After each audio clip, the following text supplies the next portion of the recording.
Following portion of Daytime Tri-Cities is sponsored by SFG Medicare.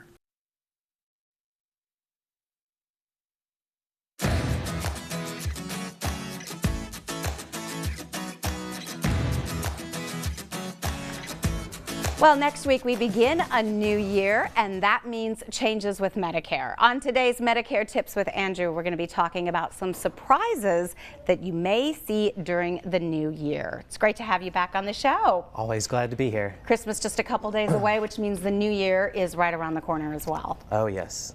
And you're talking about some changes that are going to take place really the first day, January 1st. Yes, so probably the biggest changes people are going to see, or biggest surprises, will probably be at the pharmacy.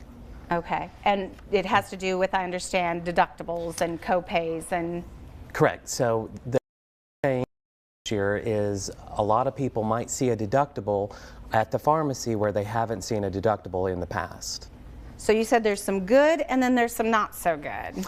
Right. So some of the negative changes will be the deductible. A deductible basically means that the insurance company doesn't pay anything until you pay something. So let's say if I'm on Eliquis, a lot of people are on Eliquis, which is a really expensive drug. It's about $600. So let's say my deductible is about $300. That means I have to pay the first $300 before the insurance company pays anything, and then I have my copay. The good news is it's just a one-time thing. So people need to know if they go to the pharmacy and the bill's pretty high there in January, more than likely that's not going to be the case the whole year. Okay, but that does sound like that could be some sticker shock at the beginning of January. Yes. The good thing is, another big change for next year is that they have what's called the payment plan.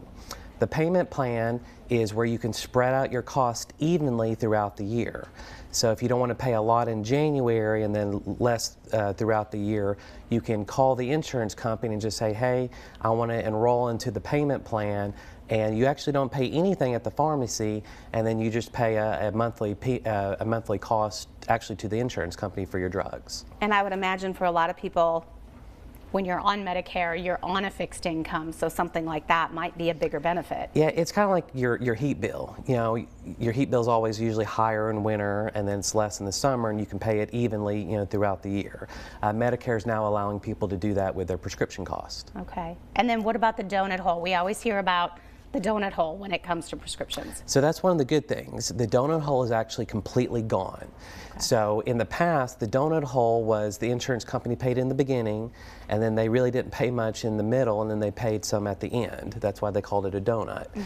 It's completely gone. So if you ever hit the donut hole in the past, you're not going to hit it next year. And then on top of that, they also have the opposite of the donut hole. They have a cap, and there's never been a cap or a maximum on your drug cost. And so the cap for next year is $2,000. So once people pay $2,000 on their prescriptions, they won't pay anything more than that. Wow, that sounds like some good news. Yes. And then any other big changes that we should be aware of in 2025? So other big changes is your plan comes out with different benefits every year. Right. And so you could see, more dental benefits, less dental benefits, different things like that. But those things always reset in January. So it's always a good idea to call your agent or look at the books that they send you to see, if your benefits went up or if they went down. And a lot of different things then at the pharmacy that you're going to notice. Yeah, the pharmacy is probably the biggest thing because we've never had a cap before. The donut hole's gone. A lot of people are going to see deductibles where they haven't had deductibles in the past. So yes, a lot of changes at the pharmacy. New year, new plans. That's right. All right, great to have you on the show. Thank you so much for the information. We'll give everybody some information. If you have questions that you would like to ask Andrew, you can always call him at the number that's there on your screen. You can also find him on Facebook. It is Medicare Tips with Andrew. The preceding portion of Daytime Tri-Cities was sponsored by SFG Medicare.